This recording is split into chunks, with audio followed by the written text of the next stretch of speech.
Olá, bom final de tarde, quase boa noite. Eu sou o jornalista Cefas Carvalho e estamos começando mais uma edição do programa Conversa de Botequim. Você sabe, toda sexta-feira, 17h30, aqui no Bar Dallas Comida e Arte, no Centro de Natal, um programa de entrevistas com pessoas que fazem Natal, que fazem Rio Grande do Norte, que trabalham com arte, com cultura, com cidadania, com política e hoje, pela primeira vez, com culinária e gastronomia. Aqui, como você já pode ver, Gabriela Salles, que é cozinheira e pesquisadora, a quem eu vou saudar. Gabriela, bem-vinda ao Conversa do Botequim. Obrigada, Cefas. É um prazer estar aqui, né, batendo esse papo com você e tomando essa cerveja. Muito obrigada pelo convite. E vamos começar a falar sobre gastronomia, culinária, cultura gastronômica e tudo mais. Vamos sim. Eu e a equipe que agradecemos. Primeira vez alguém relacionado à gastronomia e a culinária no Conversa de Botequim. É uma honra, porque afinal de contas é um botequim. E aqui tem comida boa, aqui tem um cardápio maravilhoso.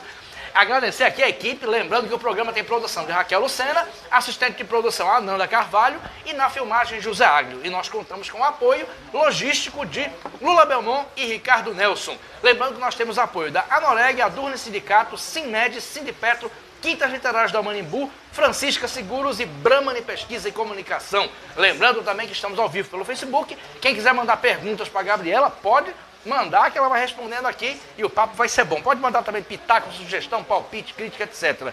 Exatamente. Boa Gabriela, noite, gente. Pergunta eu tenho aqui um monte. O papo vai ser muito bom. Tradicionalmente eu começo sempre a primeira pergunta sobre como a pessoa chegou naquilo que ela desenvolve hoje. No seu caso, gastronomia e culinária.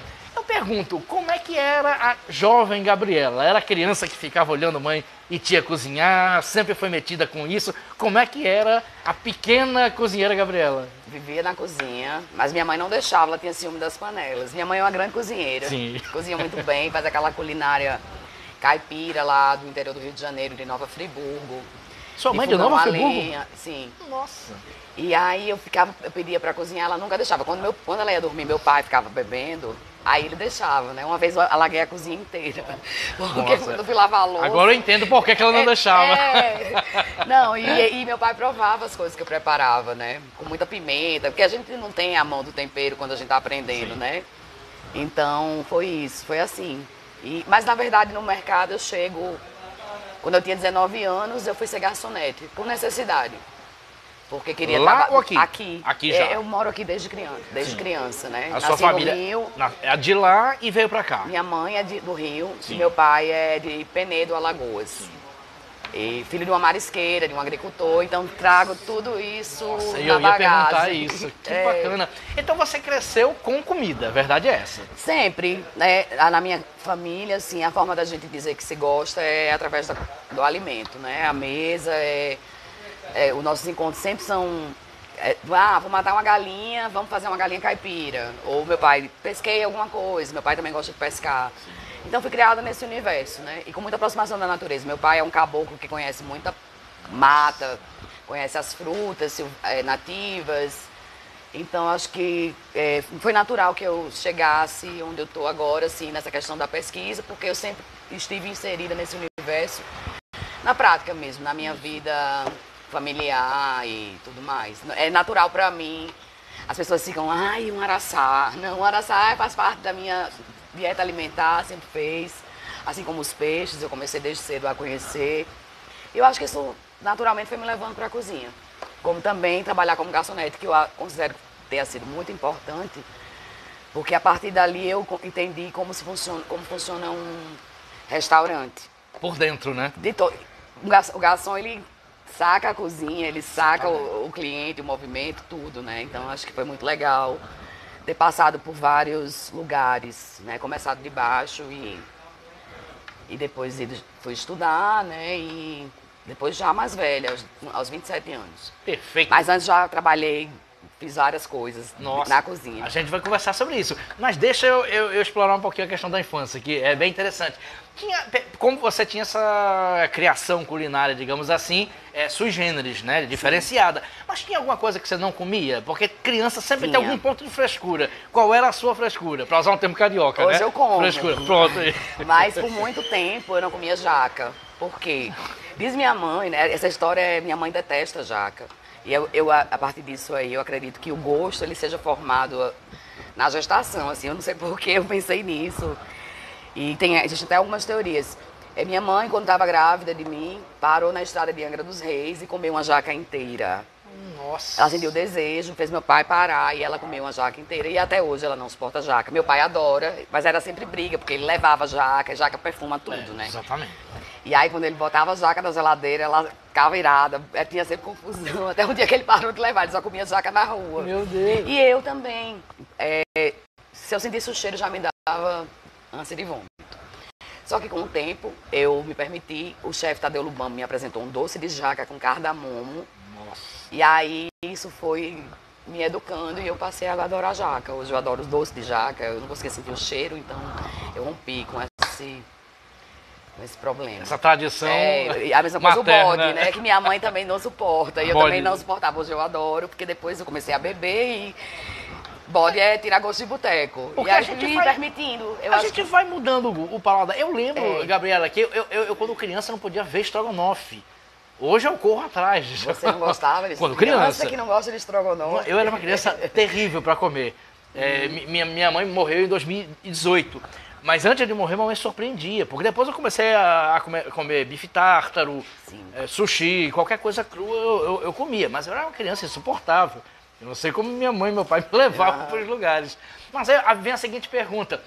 Você sentia uma diferença de você em relação a outras crianças? Porque crianças geralmente têm essa questão de frescura alimentar. Mas lá em casa, sim, a gente foi criado com arroz e feijão. A gente vem de uma família de classe média baixa, né? Então, essa foi a base alimentar da gente. Então, não tinha como ter frescura. Minha mãe não comprava biscoito recheado, ainda bem. Hoje eu não compro, eu tenho condições, mas eu não compro as minhas filhas porque eu sei qual é, né, o problema disso numa dieta alimentar. Mas lá em casa essas coisas não entravam, era muito difícil. Coca-Cola, refrigerante, só em ocasiões especiais. Então a gente foi criada comendo arroz, feijão, legumes todos, chamada vegetais. comida de panela. A dieta, o nosso sistema alimentar era a dieta brasileira mesmo, né? Do arroz, feijão e tudo mais. Então acho que eu não tive frescura, não tive como ter frescura. Perfeito. Vamos E retomar aí ali. meu gosto, eu acho que foi se moldando também a partir disso, né? Isso. Mas sempre fui muito curiosa. Então, quando eu cheguei na gastronomia, aí o mundo se abriu, né?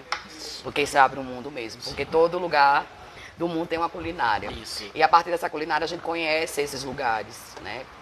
Comida é cultura.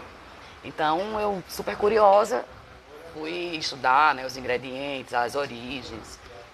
Massa. isso. Vamos conversar sobre isso, mas pra gente ficar na linha temporal. Eu sou muito ansiosa, né? Já vou falando tudo. Pode ir falando tranquilo.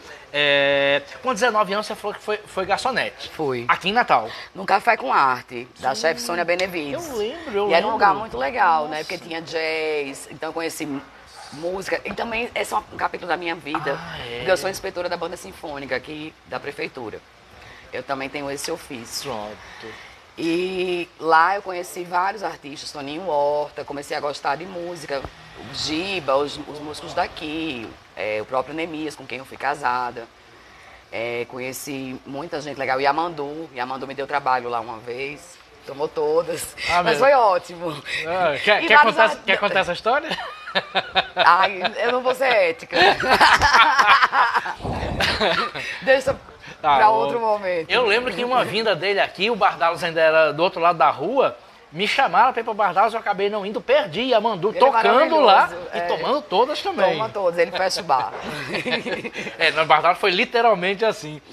Mas então, você falou do Café com Arte. Aí tem histórias engraçadas que vocês viram naquele período, de clientes Muitas, chatos. mas aí se eu falar...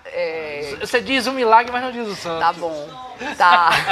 São amigos eles hoje. Pronto. Um que sempre ia lá e assim, não saía sem pagar a conta, mas beleza, né? Só que eu tinha depois que responder. Mas era meu amigo, eu resolvia. Porque ele sempre voltava e pagava. Mas uma vez ele não conseguiu ir embora. Aí a gente deixou ele preso lá. Dentro do bar? Dentro do bar. Meu Deus do céu. Aí o segurança, ele batendo, o segurança depois contou pra gente que ele ficou batendo lá e tal. Meu Deus. Mas só de manhã, que aí fomos lá liberar o sujeito. Cárcere privado num bar. Nossa, mas tinha uns que davam bastante trabalho, mas era muito gostoso. Eu lembro que tinha Jomar, do Jomas do Mar, daí ia pra lá. Eu fiz muitos amigos bons. Ah, é? Ficávamos conversando sobre música, né? Eu tinha a minha clientela lá e era muito... Então foi uma experiência incrível, muito bacana. Incrível. Mas dureza, né? Porque Sim, trabalhar claro. como garçonete não é fácil. Ainda mais um mercado que os salários são... Quer dizer, não existe salário, né? Você ganha por comissão. Essa parte é bem difícil, que é para quem atua no ramo da gastronomia. Em qualquer lugar, mas acho que aqui é bem mais difícil. Perfeito. Gabriela, e depois da experiência como garçonete? Aí como é que foi a parte... Aí eu passei no concurso da prefeitura. Sim. Eu tinha 21 anos. Foi em 2021 anos. Foi quando que eu tive... Faz tanto tempo que eu fiz 21 anos. Eu tenho 43. E aí eu passei nesse concurso e tentei estudar música, fui estudar canto, tentei entrar na... Mas aí vi a situação que era os meus colegas todos batendo cabeça, porque a música é muito difícil, né? E aí fui minha comadre, Darina Carneiro, a esposa de Petrônio Tinoco, irmão de Marcelo Tinoco, músico. Eu sempre cozinhava muito, assim, né? Sempre estava inventando coisa, executando receita. E ela disse, você tem que estudar gastronomia. Aí eu disse, né? Eu acho que é o que eu gosto mesmo. Aí fiquei pensando naquilo, fiz o vestibular, passei. E aí estudei, fiz só a metade, porque já apareceu muito trabalho. E uma oportunidade de morar fora também. E aí eu fui embora, quer dizer, mas isso foi depois. Apareceu muito trabalho e eu já entrei no mercado, que era o mercado que estava começando também. Ah, eu ia perguntar isso pra você. 2007. Começou um boom de gastronomia, não foi? Começou revista de gastronomia, Isso, e aí coluna em jornal, foi tudo vários ao mesmo tempo. festivais e tal. Eu fui uma aluna que me destaquei, modéstia à parte, assim, eu sou, acho que meio maluca, assim, tudo que eu faço, eu entro de cabeça, me jogo, e tento fazer o melhor. E consegui me destacar lá, e sempre aparecia trabalho, e acabou que eu não consegui dar conta do curso. Voltei para terminar em 2014, mas já tinha um nome, já tinha uma carreira, já era Acho que foi o período que a gente se conheceu, foi justamente esse, 2007, 2008. Foi, quando eu estava começando. Isso. No Buraco da Catita, que eu assumi a cozinha lá. Exatamente, que eu ia muito no Buraco da Catita. Fazia lá um carneiro com um tabule, fazia feijoada. Isso, e tinha os festivais gastronômicos aqui no Beco da Lama também. Os festivais no Beco, Martins, em Gameleiras. Exatamente. Né? Eram muitos festivais. Foi justamente nesse boom, né, gastronômico. Aconteceu muita coisa ao mesmo tempo. Aí começou camarões, veleiros, começou restaurante de via costeira, hotel, muita coisa. E aí até então só se trabalhava a culinária internacional. Isso. A gente que veio, a minha geração, um pouco antes, o François mesmo, e o Tadeu Lubambo, com quem eu aprendi, que foi meu mestre, a gente que começou a fazer uma culinária mais autoral, utilizando as coisas locais, né? Sim. O que é produzido no entorno. Tadeu Lubambo, não sei se você conhece. Conheço. Foi meu mestre, meu grande mestre. Ele foi fotógrafo da extinta revista Manchete. Foi o primeiro fotógrafo a fotografar os Yanomamis. Tem uma história curiosa. Opa! Chefe, qual foi a coisa mais estranha que você comeu? Aí ele, piolho. Eu disse, como assim, piolho? Ele disse, sim, porque para fotografar os Yanomamis eu tive que viver como eles. Então, ele passou 3 meses lá, fazendo tudo que os Yanomamis faziam. E o cara tinha uma visão de mundo muito massa, assim, antropológica. Isso. E aí ele criou o Beijupirá, depois que ele deixou de desistir da fotografia, que é um restaurante emblemático. Sim. De Porto de Galinhas e em Olinda também. E depois, por uma mudança na vida dele pessoal, ele veio para Tibau do Sul. Isso. E abriu o Camamo, onde ele abria, era um restaurante de portas fechadas, só sob reserva. Que era referência de várias referência matérias, do Brasil. Isso. Ele chegou a ser, por 2 vezes consecutivas, o melhor restaurante do Nordeste. Exatamente. E aí eu tive a sorte de trabalhar com esse cara, né? Que me ampliou, me abriu o meu olhar, né? De que a gente não tem que estar olhando para fora, a gente tem que estar olhando para dentro, a gente tem que olhar para dentro. Porque aqui a gente tem tudo. Né? Não tem que estar macaqueando nada de fora, não. O máximo que a gente pode fazer é usar uma técnica, tem coisas que chegam para nos auxiliar, né? E mais voltar o olhar para cantar a própria aldeia. Isso. Vamos falar um pouquinho sobre isso. Eu acompanho você nas redes sociais e você insiste muito nisso, que é muito bacana, de usar temperos locais. É uma culinária antropológica mesmo, não é? É uma coisa de resistência, não é, Gabriela? O coentro mesmo, utilizar coentro hoje em dia é uma prática de resistência. Por quê? O próprio Camarões, que recebe gente de vários lugares do mundo, né, principalmente paulistas, ele tirou o coentro das suas receitas. Né? Eu não chego em São Paulo dizendo que, olha, tire a salsinha do prato do seu restaurante, porque eu não gosto de salsinha.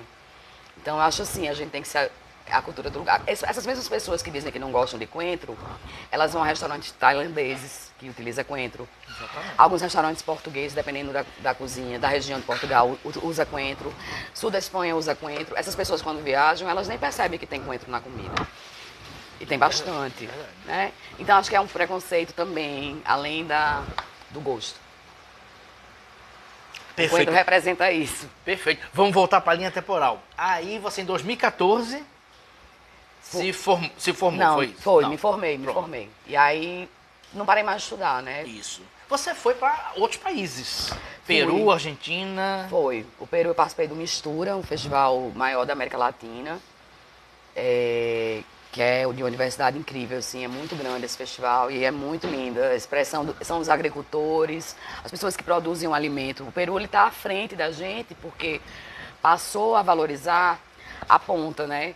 O produtor é muito importante. A gente não consegue fazer uma cozinha de excelência se a gente não tiver um bom produto. Verdade. E o Peru tem uma infinidade de... Não à toa, Cordon Bleu abriu uma escola lá, né? Visualizando o quê? Ingrediente. Aqueles milhos coloridos, crioulos, a variedade de frutos do mar, de peixe, né? Entre outras coisas, as técnicas indígenas também. Que eles levam a sério, né? Levam e valorizam. Então, assim, a gente... Mas isso é um processo que eu acho que toda a América Latina está passando, da construção de uma identidade. A gente está bem atrás, né? O próprio Brasil, né? Quando se fala em cozinha brasileira, se fala muito em mineira, que é caipira, que não é só mineira, porque a culinária mineira, ela está lá, em Minas Gerais, mas ela também está em São Paulo, que é a culinária caipira, dos bandeirantes. Exatamente. Né? Eu não sei se porque eles mataram os indígenas e eu não vou entrar nessas coisas mais sérias, Mas se quiser entrar, pode. E aí hoje eles estão sem gastronomia, né, Paulito? São Paulo. Tem a do mundo inteiro, mas aí estão nessa questão, nessa crise identitária. Eles tentam recuperar o virada paulista, né? A caiçara estão começando agora com o chefe Zé dos Assis. Então acho que o Brasil inteiro está passando por essa questão de construção de uma identidade, né? E quando a gente fala de Natal, muito mais, né? Porque a gente tem aqui a ginga com tapioca, mas é uma coisa recente. Isso. Né? A gente tem a peixada, cadê? Mas ninguém fala. Você não vai ver num bistrô servir uma peixada. Gabriela, existe uma culinária potiguar? Porque o Nordeste é imenso, né? Existe. O Nordeste é uma região imensa. Ela se confunde um pouco com a da Paraíba, com a de Pernambuco, um pouco do Ceará, mas existe uma culinária potiguar. Né? Ela é valorizada nos restaurantes? Não é. A peixada da comadre faz uma boa peixada. Aí, o que a gente tem é uma cozinha do sertão muito forte, que invadiu o litoral também, né? Quando a gente, até o Oswaldo Lamartine fala, né, sobre isso, essa questão da carne. Antes a gente fazia churrasco de peixe, né? E aí a gente tem uma cozinha do litoral muito forte, que até, de certa forma, a gente vai ver vários restaurantes de carne de sol, de cozinha sertaneja. Mas de cozinha praieira a gente não encontra. Só temos a peixada da comadre, esse de praia, né? As barracas, por exemplo, eram restaurantes de culinária praieira, de culinária potiguar, né? De culinária de Natal e das praias. Que é até o tema de sua pesquisa, que a gente vai falar daqui a pouco. Pesquisa. Porque hoje você vai numa barraca em Ponta Negra, a comida é pasteurizada, né? É uma macaxeira feita da mesma forma, vem embalada num plástico. Porque agora eles não podem preparar nada em loco. Ela vem lá de cima, lá da vila, de umas cozinhas que existem lá, que fornecem alimento para esses quiosques. Então se perdeu características organolépticas, né? Chega frio, embalado no papel filme. E assim, o natalense que ia antes passar o sábado na praia com a família, para comer um caranguejo, para almoçar, ele já não vai mais. Ele vai para outras praias, ele vai para Camurupim, quando tem poder aquisitivo, né? Isso. E o Ou então vai e come um crepe. Gente, crepe é o que mais se vende na Praia de Ponta Negra hoje. Sim. Dezenas de barraquinhas de crepe. Né? Crepe e comida argentina. Difícil você achar um caranguejo. Estranho. Muito estranho. Por falar a Argentina, urbanização, né? Aí, para além da parte antropológica que você falou e a parte que o Peru parece mais avançado, para além disso, como é que foi a sua experiência pessoal na Argentina e no Chile? De ver a comida, o curso, a preparação? Não, na Argentina eu estudei orivesaria. Eu sou orives. Então... Eu que fiz esse brinco. Nossa! Acho que hoje só esse brinco. Na Argentina, eu estudei aniversaria. Na verdade, eu brigo com a gastronomia muito. Nossa. Eu já quis deixar muitas vezes, mas sempre ela tá me puxando. E nessas idas e vindas, né, como um relacionamento, eu fiz um curso, tava bem desgostosa, assim, não queria ter restaurante, porque quem tem restaurante não tem folga. E eu sou mãe, né, na época só tinha a Luísa, a mais velha. Queria dar mais atenção à minha filha, à minha família, e aí eu disse, não, vou sair, vou fazer. Fiz um curso de aniversaria com Caio Freire. Tem um ateliê lá na Campos Sales. É Campos Sales, eu acho. Quer dizer, perto ou é Transversal, é Campos Sales. E aí fui bem no curso e tal. Ele me chamou com o tempo, né? Eu fiz uns meses. Já estava produzindo umas peças, claro que devagar, porque iniciando. Ele me chamou para ser sócia. Aí eu disse, tá bom, mas eu vou me especializar. Aí fui para a Argentina, fiz um curso com uma professora muito boa lá, só que estava grávida. E aí não dava para ficar ali trabalhando, né, respirando os metais, tudo mais. E aí deixei e fiquei grávida, fui cuidar da minha filha e não voltei mais, vendi minhas coisas. Desisti. Eu também desisto fácil. Eu gosto muito, eu sou uma mulher passional demais.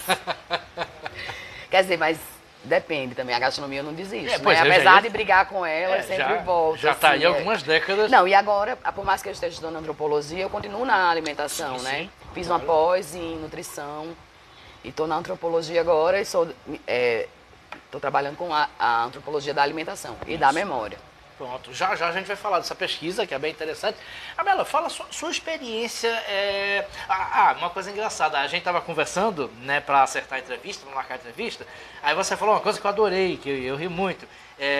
Eu já tinha visto entrevista sua, comentário seu, que você não era chefe, você era cozinheira. Eu Sim. até brinquei, você não é chefe. Não, chefe é cargo. É cargo, claro. Eu estive chefe já várias vezes, mas eu sou cozinheira. Cozinheira. Meu ofício é cozinhar. Pronto. Né? Fala sobre a sua experiência com restaurantes, com cardápios, com pratos, certo. Tanto a parte criativa como aquela parte braçal, né? Que a gente sabe que tem dezenas de pratos, às vezes, em degustação, etc. Como é que foi a sua experiência, Gabriela?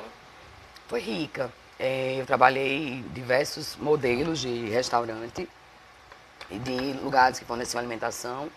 Trabalhei em Exu Queimado, numa empresa que fornecia alimentação para energia eólica, como chefe executiva. Dali, todos os dias, a gente fornecia 4.000 refeições, contando café da manhã, lanche, almoço, lanche e jantar.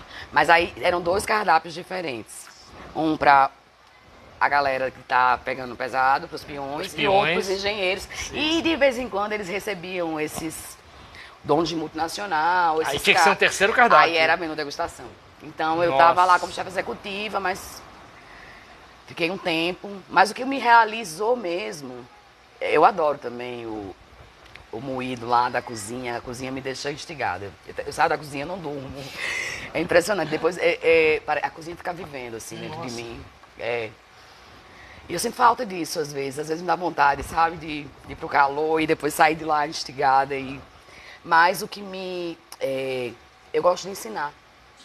Ser professora do Pronatec me realizou muito. E me tirou um pouco dessa questão. Me mostrou a gastronomia social, a função da culinária na mudança da vida de outras pessoas. Como a cozinha pedagógica, ela pode mudar, né, realidades. E eu trabalhei em vários lugares aqui do litoral, também trabalhei no sertão. E foi muito interessante, né, para sair um pouco da bolha, porque eu só trabalhava em restaurantes, loja de vinho, fazendo menu degustação, só cozinhava para rico, né. Como é que foi essa experiência de cozinhar para rico? Ai. Não foi fácil. Não foi fácil? Não, porque a gente tem que engolir, às vezes, a seco muitas coisas, né? Por exemplo, eu tava ganhando até bem, eles me pagavam bem, mas a moça que tava lavando a louça, ela chega cedo e ela não tem hora para sair. E normalmente ela não é bem remunerada, mas ela precisa do trabalho porque ela tem uma família. Eu cozinhei para muitos políticos também, aqui. E quando eu adquiri a consciência política, eu fazia muito trabalho ali na casa do cliente, né? Sim, sim. Escolher a louça, tudo, né? Toda essa concepção. Tudo isso faz parte, né? Tudo isso faz parte. Da experiência, porque né? Culinária é cozinhar, gastronomia é todo o complexo. Ótimo você explicar isso. É tudo Culinária que envolve o momento. cozinhar em si. É a mesa, montar a mesa, a etiqueta. Isso é gastronomia. Isso é gastronomia. Pronto. É a música. Entendi. Perfeito. Ela que mandou estudar gastronomia. Nossa, que maravilha. Ela é a Citada Darina. aqui já. Ela disse lá Bem-vindo. estudar gastronomia. Deixa eu fazer uma pergunta pra você, Gabriela. Eu já perguntei aqui a vários músicos que vieram aqui, nessa mesa aqui, Irã Barreto, Mirabô, tantos outros, como era fazer um repertório e de repente alguém no meio toca Raul, toca Legião Urbana. Eu pergunto a você, Uma das você já passou por criar um cardápio, criar entrada, refeição, prato principal, segundo Sim. prato, sobremesa, e de repente a pessoa dizer, bota batata frita aqui, bota um tomate, já passou por isso e como é? Eu respeito muito a questão quando eu vou construir um cardápio, quando eu construía cardápios, né?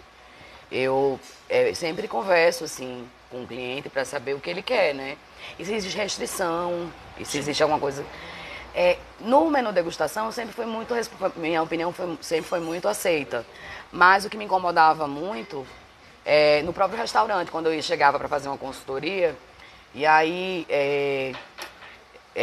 fazia lá todo o trabalho, treinava as pessoas, e aí no decorrer do tempo, esses funcionários que eu treinei, que passaram por treinamento, eles não permaneciam por questões trabalhistas. Então, todo o meu trabalho ficava comprometido.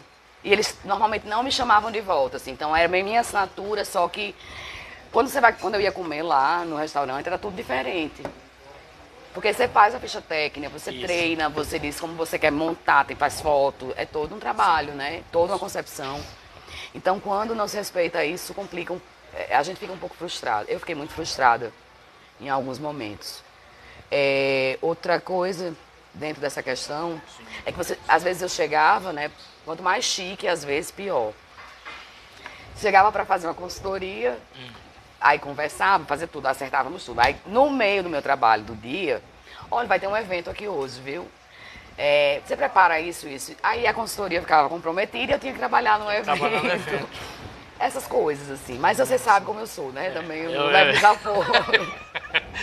Gabriela, aquele clichê de filme, de comédia, geralmente de comédia italiana ou desenho animado, aquele clichê do chefe que prepara um prato e o cliente diz, eu quero isso, aí o chefe vai lá tomar satisfações com o cliente. Existe isso no mundo? Existe, às vezes. Existe. Por exemplo, pedir para colocar... Opa, olha aí. Olha, obrigada. Obrigada, Richard. É uma cozinheira que está comendo hoje, viu, Ricardo? Eu adoro, E outra cerveja, por gentileza. Sim. Do que?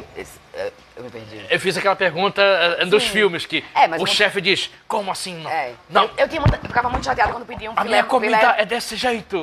Filé bem passado. Por que você pede um filé bem passado? Peça uma carne cozida. Né? Se os sucos da carne vão todos se perder ali, é um desperdício, fica parecendo uma sola de sapato, né? Mas eu não vou dizer isso pro cliente, né? Vão preparar o filé bem passado dele. Mas eu nunca passei por isso, não, assim, que eu não me lembro. Só dessa questão do coentro. Sim.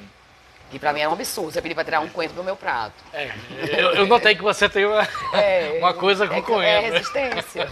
E também, quando eu não, assim, já fiquei um pouco... Porque tem alguns preparos, por exemplo, que a gente precisa de panela de cobre ou de barro. Sim. Colher de pau eu sempre tenho na minha cozinha. Claro, tenho o maior cuidado, eu higienizo bem, ela não vai mofar, é outra história, né? É questão de educar também o cozinheiro que vai trabalhar. Alguns preparos pedem panela de barro, né? E a vigilância sanitária ela atrapalha muito o fazer da cozinha regional, né? Porque muitos pratos pedem com panela de barro. Para você fazer um doce de figo, por exemplo, tem que ser num tacho de cobre, porque o figo vai ficar mais verde. Existe uma química ali, né? Justifica, né? Porque tudo é química na cozinha. Tudo é química. Então a gente sabe o que tá fazendo. Ainda mais uma mulher lá lá do Goiás, Cora Coralina. Você acha que ela não sabe? Ela vai querer ia querer trocar a panela dela de cobre por uma panela de inox. Claro que Até porque não segura a temperatura. Tem isso, né, também. Aí essa pasteurização dos queijos, por exemplo, que a gente tem visto no Seridó, né? Acho que em todo o Nordeste, mas aqui muito mais, né? Uma pasteurização mesmo, todos os queijos têm o mesmo gosto.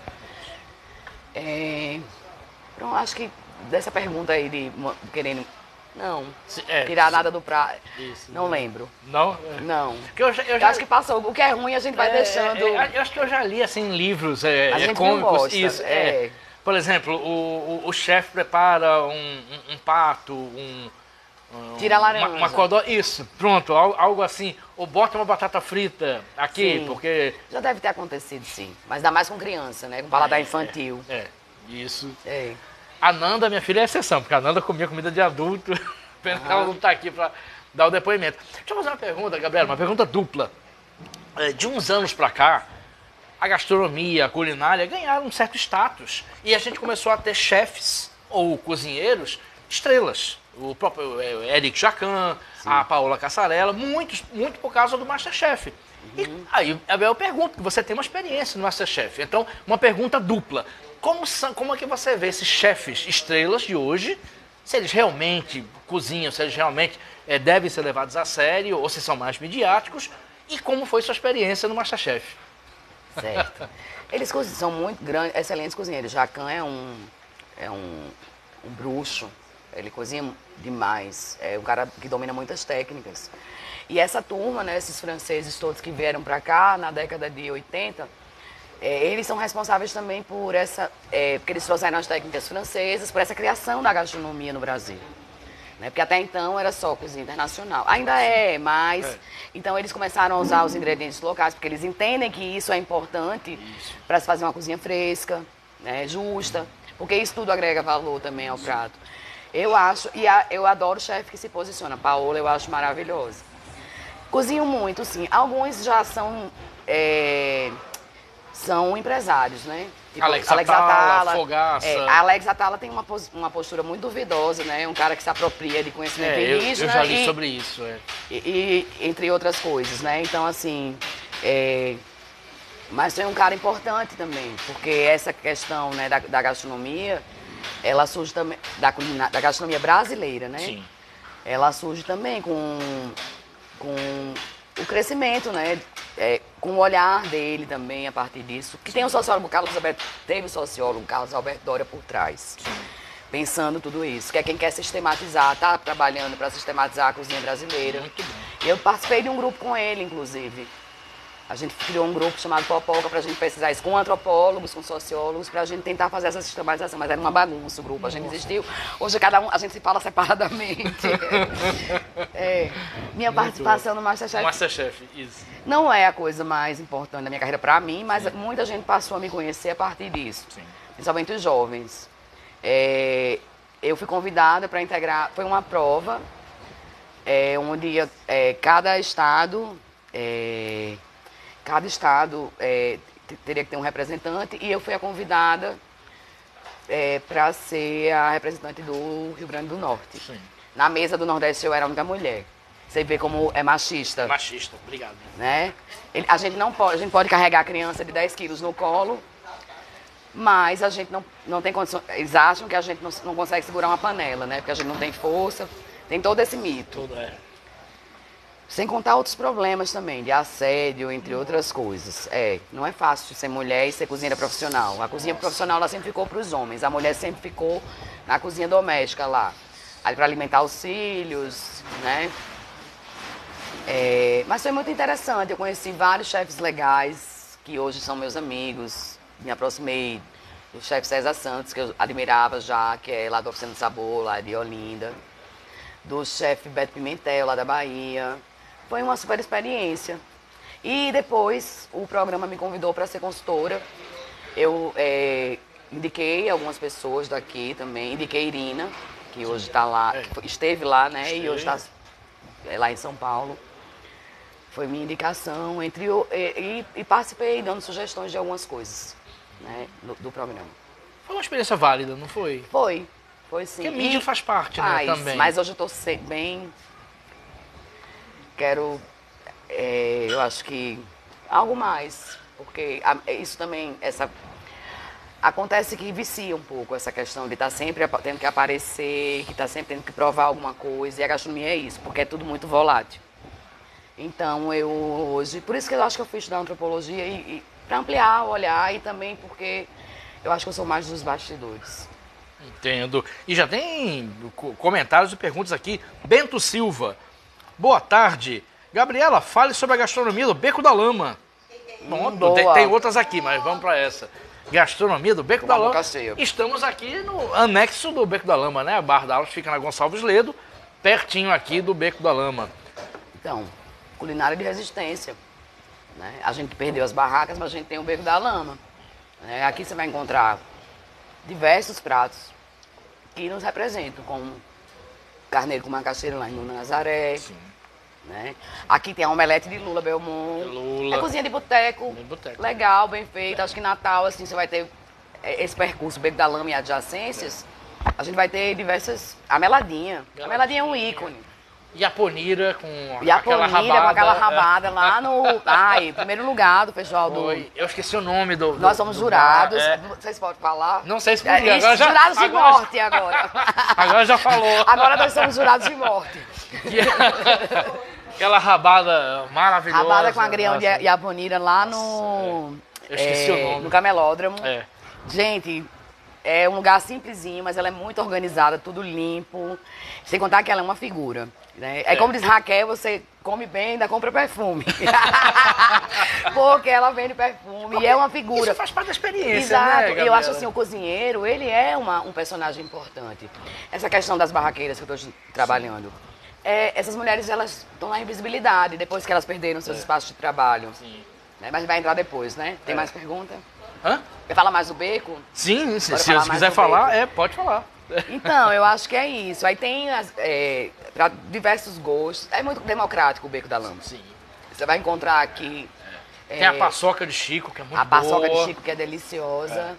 Aquele de camarão lá, o camarão empanado. Camarão empanado de Lourenço, que é uma delícia. Tem um bolinho de costela da Cachaçaria Morim. Cachaçaria Morim. De Sueldo Morim. Uma delícia aquele bolinho. E o ambiente é muito legal. E as cachaças são... Gostei muito de lá também. Gabriela, o Beco da Lama tem isso, de você ter acesso, né? À cozinha, ter acesso a quem está... A quem está produzindo o alimento, ter acesso... E assim, é democrático porque todo mundo pode pagar. E eu acho que é assim que tem que ser, né? Tem que ser inclusivo. Assim, todo mundo poder ter acesso a uma receita, a ter uma formação do gosto, né? O Beco da Lama permite essa formação do gosto. Isso. Para todas as classes sociais. Ou seja, venham pro Beco da Lama que vale a pena. Bom. Ainda tem música boa e gente boa para conversar. Tem. O Beco da Lama é bom demais. A Nath Passos, olha aí. Eu acho que ela até vinha, inclusive. Ela tá ali, aquela bonita ali, ó. Ela ali. A luz ofuscou aqui. Ela tá... Como foi cozinhar... Trazer a burguesia... como foi cozinhar na vila e trazer a burguesia para esse lugar tão estigmatizado. Ótima Exatamente. Pergunta. Nossa. Então, quando eu voltei da Espanha, eu fui trabalhar lá e aí voltei com a mão na frente e outra atrás. Não deu certo. Assim, deu certo enquanto eu estive lá. Eu consegui me manter, foi legal. Eu fazia menu degustação no restaurante lá em Granada. Mas eu voltei Você chegou sem saber. a morar lá, Morei né? lá. Quanto tempo? 6 meses. 6 meses? E aí voltei separada, muitos problemas. Aí Nath me abriu a casa dela. Ela tem um espaço lá que é um hostel, que é o Berimbau, que ela recebe super bem. Ela me abriu a casa dela, me disse, ó, você não precisa pagar nada aqui, você não paga nem água, nem luz, nada, faz teu nome. E aí meus clientes iam pra vila, assim, eu levava na Rua do Curupio, que é a rua mais tradicional, assim, dono de hospital, né, Nath? Crítico gastronômico, entendeu? Fez inclusive o Marcelo Diebe fez uma crônica bem legal sobre o meu trabalho lá. E foi muito importante. Aí depois as coisas melhoraram, eu me organizei e aí segui. Mas ela foi muito... Me acolheu e é minha irmã. Que bacana. E a minha comadre, aqui meu compadre. E ela tem outra pergunta. Como foi fazer pato tucupi francês? Foi. Da região do A gente recebeu Como é que foi isso? Grupo de franceses. Eram acho que 5 pessoas. Lá na vila? Lá na vila. E aí, assim, a gente botou os caras pra comerem. Tinha uma mulher também. comerem ginga com tapioca com a mão, aí tinha uma aguinha de lavanda. Pato no tucupi também, porque também tem que pegar, né? A gente fez todo um... E tinha muita... A gente mostrou as frutas, esse caipifruta, eles amaram, assim. Foi uma experiência, porque que você não encontra. Isso, não. Isso. Né? Você não vai ter um restaurante especializado em culinária... Claro. Né? A culinária mais raiz, né? Perfeito. Tem outra... Não. Com essas frescuras todas, você vai encontrar.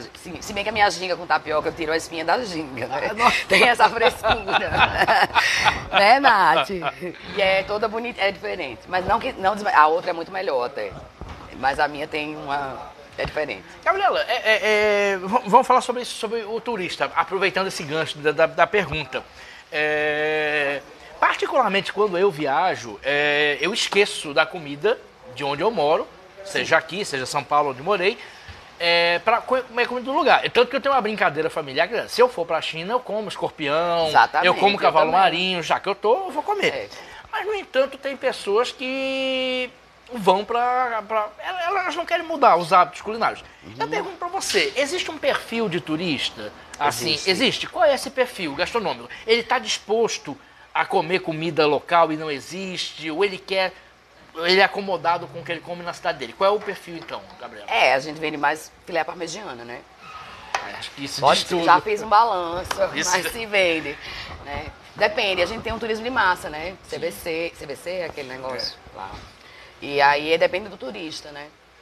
Mas tem as pessoas mais abertas e que querem viver uma experiência, é um perfil, né, de gente que já viaja muito e que gosta porque sabe que a parte da comida também, a comida, o prato, ele mostra a geografia, né? Sim.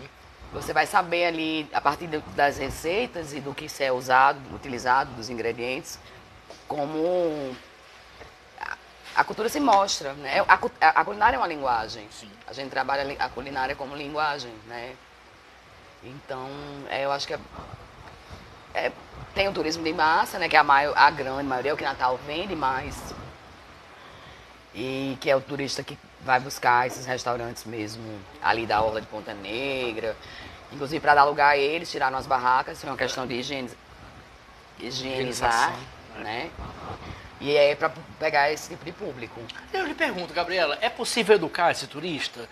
Tipo aquilo que a gente fala de cultura, assim, se levar música boa, a pessoa talvez absorva. Se levar literatura boa, se levar culinária boa, no sentido da terra, uma culinária orgânica. Acho que sim, é possível. É possível. possível. A gente começar, por exemplo, o que foi feito aqui no Beco da Lama. As pessoas não saíam de Ponta Negra para vir para o Beco da Lama. Isso é muito difícil, só quem tem negócio. Alguns poucos. Mas hoje todo mundo vem para o Beco da Lama no sábado. Porque houve o que? Política pública, né? Então, acho que se criar um mercado público com essa culinária praeira, por exemplo, colocando essas mulheres que estão na invisibilidade para trabalharem dentro desse mercado e oferecendo essa culinária que já existiu, que hoje está se esvaindo, eu acho que a gente consegue educar o público. Porque o público vai buscar o que ele tem mais fácil. O que ele tem mais fácil é filé à parmegiana. Né? Tudo a parmegiana, frango à parmegiana e batata. Que é pasteurizado, né? Que é gostoso também. Se você for em Parma, parmegiana, porque não existe, Parma. É receber paulista. A gente faz uma gastronomia para agradar paulista. Isso. É igual o sushi brasileiro, você não vai comer no Japão o sushi que se vende no Brasil. Não, com manga e cream cheese. Eu acho que assim, a gente educa assim, mas precisa de políticas públicas para a gente começar esse processo. E educar principalmente as pessoas da cidade, porque Natal tem uma... Que bonito que tá passando uma charanga aí. Isso, uma charanga, o Beco da Lama tem essas coisas. É a igreja, a quermesse, que é de Santo Antônio, né? Quem foi entrevistado que disse, hein, Raquel? Essas bandas da igreja parecem que banda de carnaval. É festa, a fé é festa também, a fé e a festa. Mas então eu acho que é isso, é incentivar as pessoas, por exemplo, Recife, eu frequento muito, sou casada com um pernambucano. Isso. Olha aí a procissão. A procissão passando. Por ser casada com um pernambucano, eu frequento muito, né? Sim. Lá é minha segunda casa. E a gente mora perto lá do Mercado da Boa Vista. Sim. O Mercado da Boa Vista é o supermercado gastronômico. Né? Lá é maravilhoso. Maravilhoso. Agora ficou alto. A fé, agora entrou a fé. Fé na festa. Com Titina, tinha procissão. Eu e Titina tivemos que esperar a procissão passar pra retomar o programa ao vivo. Num bar assim, isso, né? E no beco ainda. Mas Ricardo Nelson já botou a procissão pra correr, que eu tô vendo que ele tá voltando lá. Pronto. Moral.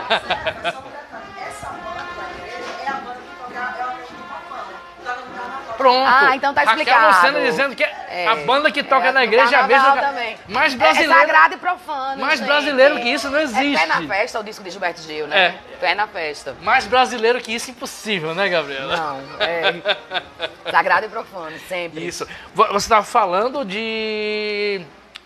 que é casado com o pernambucano. Sim, o Mercado da Boa Vista. Tá falando do Mercado Boa Vista e eu queria aproveitar para falar sobre a comida pernambucana, sobre a resistência pernambucana. A resistência é muito cominho. Eu acho que são a resistência. Eles nunca vão tirar o cominho, porque você não gosta de cominho, entendeu? Isso é bom. Eduque seu paladar para gostar de cominho, é isso. Porque é uma questão de respeito também à cultura. Sim. Né? Se eu vou num lugar pronto, se eu não gosto de tal coisa, e se eu tenho se aquilo é uma verdade, faz parte da cultura daquele lugar, eu vou respeitar e vou me adaptar. Sim. É uma questão da gente também se educar, né? A história da jaca, eu me eduquei. Isso. Mas eu tava pensando... Sim, o Mercado da Boa Vista. O Mercado da Boa Vista é uma festa, porque são vários quiosques ali e queijinho com charque, com todas as receitas sem imaginar, e pessoas de todas as classes sociais. Isso. Então tem música, tem poesia, tem gastronomia e é acessível para todo mundo. Então eu acho que precisa se pensar em espaços assim, viver os mercados, né? Fazer projeto para o Mercado do Alecrim. O natalense, ele não frequenta os mercados. É verdade. Assim que eu chego numa cidade, a primeira coisa que eu faço é conhecer o mercado público. O cemitério também já tive essa mania.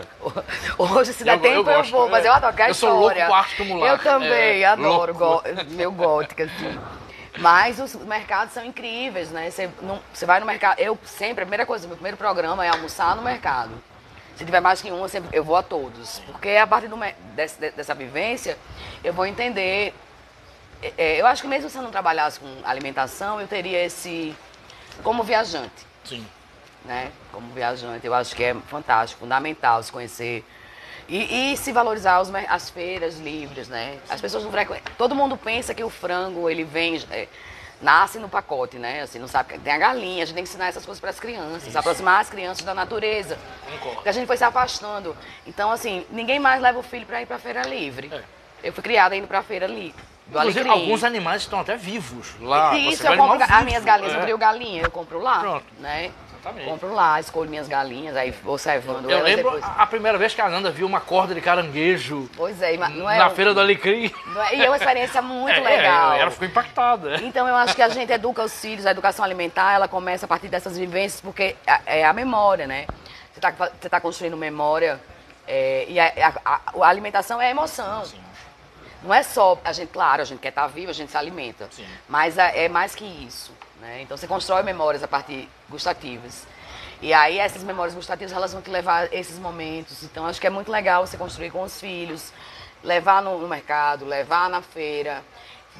E para ver o alimento ali de perto, né? O feijão lá naqueles sacos.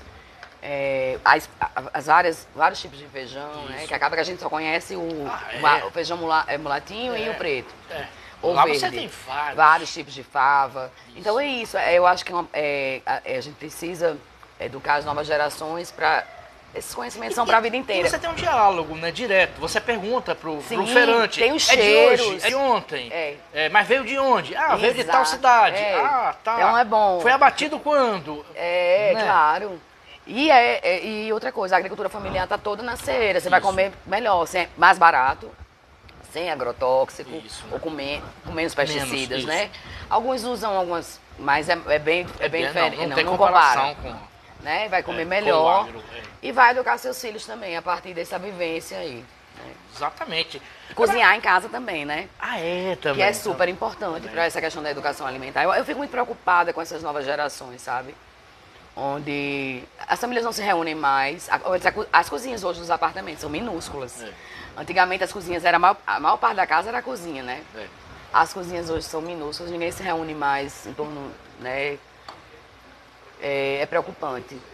E acho que... E acaba, o que a gente come reflete também Essas nossas escolhas refletem também no que a gente quer para o mundo. Sim. Nessa questão ambiental também, né? O que é que você está valorizando? Diz muito sobre quem a gente é, né? E sobre o que a gente quer. Essas escolhas alimentares. Exatamente. De consumo. Também. Gabriela, deixa eu lhe perguntar, a gente já falou tangencialmente, mas eu queria conversar agora especificamente sobre a sua pesquisa, sobre as barraqueiras de Ponta Negra, como você já falou várias vezes aqui, sempre entrando em alguma questão, mas aqui especificamente, como você começou a ter contato com essas barraqueiras, qual a situação delas atual e em que pé está essa pesquisa? Fala um pouco sobre isso. Certo. Eu comecei a ter contato desde sempre, né? Eu vim morar aqui criança, e aí, como eu tenho essa família que sempre, a gente ia puxar rede. De manhã cedo, minha mãe, a gente sempre curou a gente com banho de mar. Então a gente ia puxar rede lá na praia, sim, né? E quando me perguntam, você é de Natal? Eu digo, não, eu sou pontanegrense. Porque Ponta Negra é minha vida, eu amo aquele bairro. Inclusive, tem uma ativista lá, tem um trabalho lindo, sim, que é o Cores da Vila. Isso, um trabalho maravilhoso. Maravilhoso, com as crianças, sabe? Ela tem feito a diferença lá. E eu fui criada em Ponta Negra, então eu tenho uma relação de pertencimento com aquele bairro. E as barracas, a gente tinha barraca lá, a barraca do Simplício, a gente tinha conta, meu pai tinha conta, pagava mensal. Você vê, né? Quando ele não ia, a gente já podia pedir o que quisesse. Aí é cliente de verdade. Né? Pagava mensal. E existia essa relação de afetividade com as barracas, né? A gente sofreu muito quando entraram nas barracas. A gente ficou meio que sem pra onde ir, porque hoje é aquilo que você sabe. Sim, não se pode cozinhar em loco, né? Você pode vender coxinha, pipoca, bocos. Né? Pra você pedir... Pronto, uma professora que veio, uma francesa, veio dar aula aqui no departamento de antropologia, pediu um peixe, não, assim, claro que isso é uma exceção, mas ela passou mal, assim, talvez não está acostumada, olha o velho. Isso. Você não sabe, você não vê a cozinha, você não sabe o que está sendo feito. Porque com a barraqueira você dialogaria. A senhora é acostumada a comer peixe? Não, o peixe chegava ali, a gente escolhia o peixe fresco. Exatamente. Né? Então, se perdeu muito nessa questão do gosto, né, com a retirada das barracas. E aí eu sempre morei em Ponta Negra e agora eu moro na vila mesmo, sempre morei com meus pais no conjunto, hoje eu moro na vila. E partiu dessa minha relação, né, de afeto mesmo, de pertencimento com as barracas, e aí decidi pesquisar de que forma isso afetou o cotidiano dessas mulheres, né, que antes elas saíam, né, tinham toda uma rotina, né, saíam das suas casas, iam para a praia, trabalhavam vis-a-vis com o cliente, tinha essa questão da afetividade, das amizades que se foram construídas. E aí elas perderam isso também. Elas não perderam apenas só o espaço de trabalho. Claro que isso também influenciou muito na questão econômica, mas influenciou também na questão das relações sociais. Claro, elas foram invisibilizadas. Invisibilizadas, né? E aí essa mulher hoje, as que permanecem cozinheiras, elas trabalham em casa com os problemas. Aí ela ia para o trabalho, levava os filhos trabalhavam também. Hoje não tem mais isso. Os filhos estão lá soltos, os netos, né? Porque são as famílias, eram todas, a família inteira envolvida. Sim. E vários outros problemas chegaram junto, né? Dessa retirada. Problemas sociais sérios e graves. E aí o que eu tento entender é qual foi o maior impacto, né? Quer dizer, a gente já imagina, assim, mas chegar a dados para ver se existe alguma forma de, pelo menos, amenizar. Né?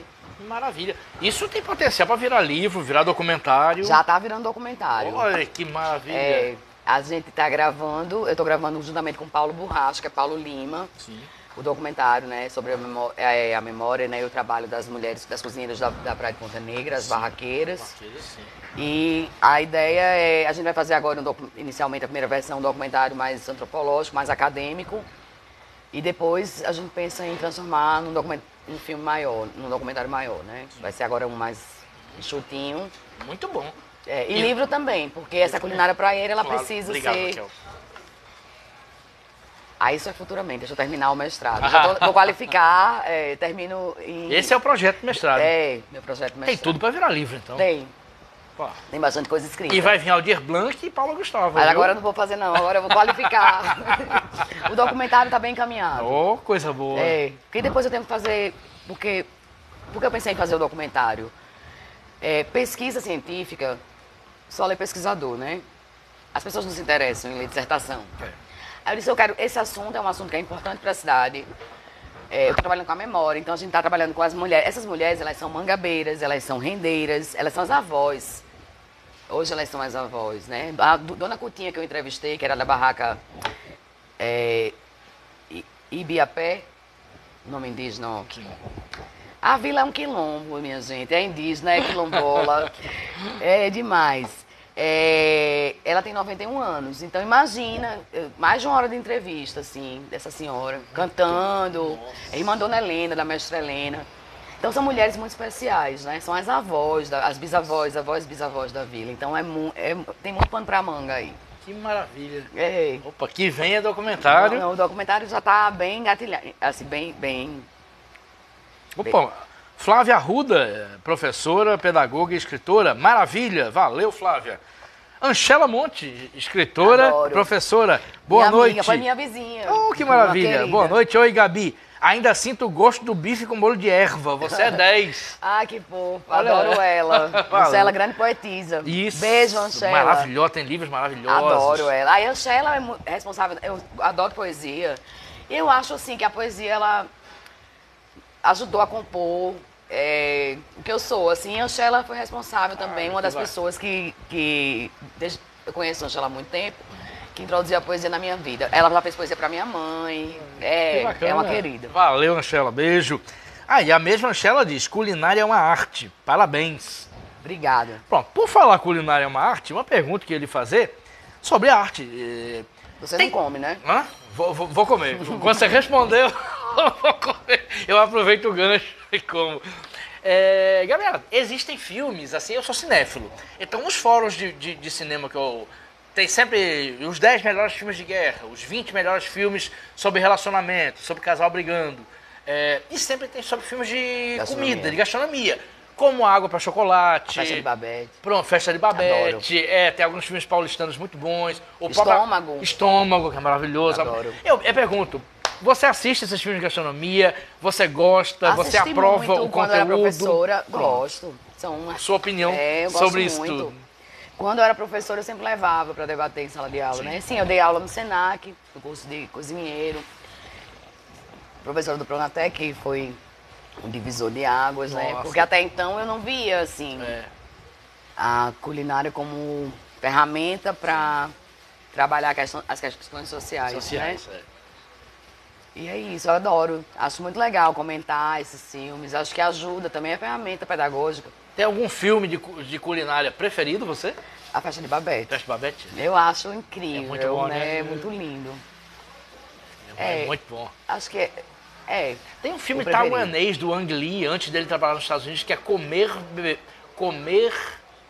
Beber, Viver. Não assisti, vou procurar. De Taiwan. Eu tô um pouco afastada, assim, vendo mais outras coisas, né? E tem um que minha filha já recomendou que eu vi, se eu não vi, é aquele O Menu. O Menu? O Menu, que tá na Netflix. O Menu? Eu já pensei em O Menu. Alguém aqui viu. É bom? É bom? Pronto. Que é com o Ralph Fiennes, né? Aquele ator inglês. Tô precisando me atualizar. Pronto, eu tô louco pra ver, a Nanda já disse. Assista. Eu vou assistir. Vou pegar essa listinha. É sobre o cozinheiro que aterroriza, né? Pronto. Ah, é? Não, todo cozinheiro aterroriza, gente. Gente, é a profissão que só tem doido. Ontem eu fui dar aula na Escola Agrícola de Jundiaí e eu tava conversando com a professora Patrícia de lá, que era uma mineira maravilhosa, que tá assistida também. Meus amigos estão lá na Escola Agrícola de Jundiaí e a gente conversando. Não pode ser normal a pessoa que escolhe essa vida, né? Porque é um calor muito quente. Claro que também são pessoas generosas. Para você ser cozinheiro, você precisa ser generoso. Sim. Mas você não é normal. Não insista. Não conheço entendeu? É isso. Normalmente passou por outras histórias profissionalmente. Por que cozinha é um chamado? Frase bonita. É um chamado mesmo. É um chamado. Né? Por mais que como eu estava falando, por mais que eu tente... Porque não é fácil. Mas ela sempre volta, né? De uma forma ou de outra, ela tá sempre na minha vida. E eu tava pensando hoje, eu tô com vontade de montar um restaurante, em breve. Opa, quando eu terminar aí, esse eu tô pensando. Porque eu adoro o calor e a loucura toda, a agonia. Nossa. Eu tô pensando em voltar. Que bacana. Deixa eu lhe perguntar, cardápios que você montou para restaurantes ainda estão vigorando, ainda existem? Pratos? Não. Não? Que eu saiba, não. Não sei se Vinhedos aproveitou alguma coisa. essas lojas de vinho aí, de vinhedos, acho que não. Adega São Cristóvão. Sim. Deixa eu lhe perguntar. Mas acho que não. Os restaurantes aceitam, por exemplo, eu sei que... Tem muita cópia. Mas só se copia o que é bom. Tem isso. Tem muita cópia em gastronomia, né? Muita. Na cara dura, mas normal, a gente não patenteia nada, né? Tá tudo aí. Na verdade, a gente não inventa nada também. O que a gente faz é ter um pouco de noção e fazer, né, composições. Fazer arranjos. Ainda sobre cinema, para ir para a próxima pergunta. Eu lembro que eu li essas futricas do Facebook, do Twitter, né, que são divertidíssimas. Numa madrugada dessas eu li um chefe daqui do Nordeste, eu não consigo lembrar o nome dele, reclamando que Ratatouille, quem cozinha é um rato, e ratos são animais para lavar. Eu pergunto, você gostou de Ratatouille? Você teve problema com o Remy? De forma alguma, e a liberdade poética, a licença poética. Que babaca. Você viu com poesia. Não sei quem ele mas viu é lógico, não é a lembro o licença nome poética. dele. Eu vi isso no Twitter. Não, eu não quero saber também. Deixa lá. E ele se incomodou com o ratinho? Se incomodou, fez um textão no Twitter. Mas assim, uma vez, agora eu me lembrei de mim. Olha só, eu falando do outro. Eu me incomodei hoje eu não mais, isso não me incomodaria mais. Como foi no momento. A revista Preá, eu fui eu fui convidada para escrever um artigo, era antropofagia gastronômica. Sim. E aí a capa dessa revista era um trabalho de Sinhá, que eu adoro, que está até em São Paulo. Isso. Mas era uma boneca vomitando preto. E a revista era sobre gastronomia. Eu achei de um mau gosto, e eu botei a boca no trombone. Acho que ela até ficou chateada comigo. Eu sei que a culpa não foi dela, mas... Sim, desculpa. Um abraço, Eveline. Ela ficou chateada. Eveline, Eveline, né? sim, ótima ela ficou poeta. Chateada, maravilhosa. Ela é Ouvides, ela tem também... Ela não é Ouvides, ela tem um... Ela faz joia também? Faz que também. Legal. Com poesias. Olha que lindo. É muito facetada. Pois é, ela é um grande artista. E assim, eu reclamei, eu acho que depois ficou... Mas é isso, Mas né? Ela fez lá o trabalho dela e a galera que não teve a consciência, olha, não bota a boneca vomitando preto, né? Faz parte. Gabriel, a gente tem para a reta final. A produção me disse que já tem 50 minutos. Já tem isso faz 10 minutos. Fala demais. Passou voando. Eu tinha um monte de perguntas. Mas deixa eu fazer uma... A camiseta da Jenny Jovem, você lembra? Aquele... Eu morei em Mossoró. Você quer contar essa história? Quero. Conta essa história, que é bacana. É a Rosa, né? Eu era amiga da Rosa. Isso por causa de num texto que Gladys Vivani fez aquela revista Salta Agulha, e eu escrevi pra revista. Sobre a camiseta da Jenny Sobre a camiseta da Jenny Jovem. Só que você não sabia que estava comigo. Aí você descobriu a partir disso, que eu achei dele ter lido. Conta essa história. Meu pai foi transferido pra Mossoró uma época, acho que foi 2... eu trabalho com a memória, mas eu tenho uma memória péssima, acho que é ironia mesmo. Não lembro o ano. Eu lembro que eu tinha 16 anos. E aí eu conheci a irmã de Cefas, Rosa. A gente andava de skate, fomos as primeiras mulheres a subir no skate. Mossoró. Não tinha praia lá, eu fui andar de skate, conheci Rosa. Eu lembro que eu usava as calças do meu pai pra andar de skate, era muito... E um dia eu fui dormir na casa da irmã de Cefas, né? Cefas estava viajando, a mãe também. E aí ela me emprestou uma camiseta da Jenny Joplin, toda velhinha, mas linda a camiseta. E eu nunca devolvi.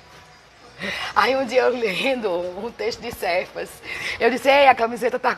Ele lamentando que a camiseta tinha sumido. Porque eu comprei a camiseta na Feira Hippie de Tinha uma Ipanema. História, a camiseta tava toda puidinha, mas era linda. Eu fui pro Rock in Rio com aquela camisa. E aí eu não devolvi a camiseta de Cefas, e aí o Cefas descobriu que estava comigo, né, a partir de um texto que eu li.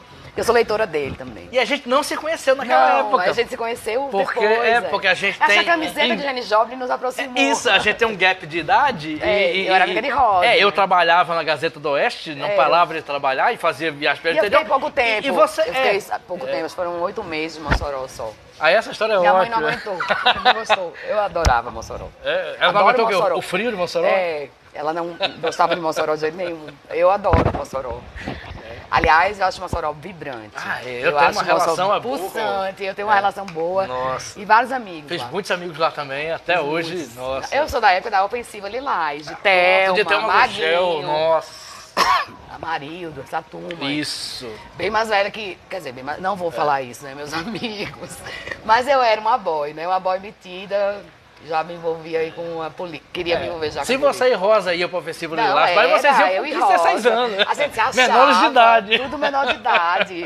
Tudo skatista. A gente fechava Mossoró, eu e Rosa. Ai, meu Deus do céu. E Lina. E Lina, Belcena. isso, que tá morando em Pernambuco, se eu não me engano. Ela é atriz, Ela é atriz em Recife. É. Ah, maravilhosa Lina é a nossa ótima, meu turma. Deus do céu. E Júlio Delis também. Júlio Delis, isso, nossa senhora. Saúde. Saúde. Que bom. Gabriela, deixa eu fazer uma pergunta sobre uma questão que eu já até já escrevi sobre isso, é uma questão até engraçada.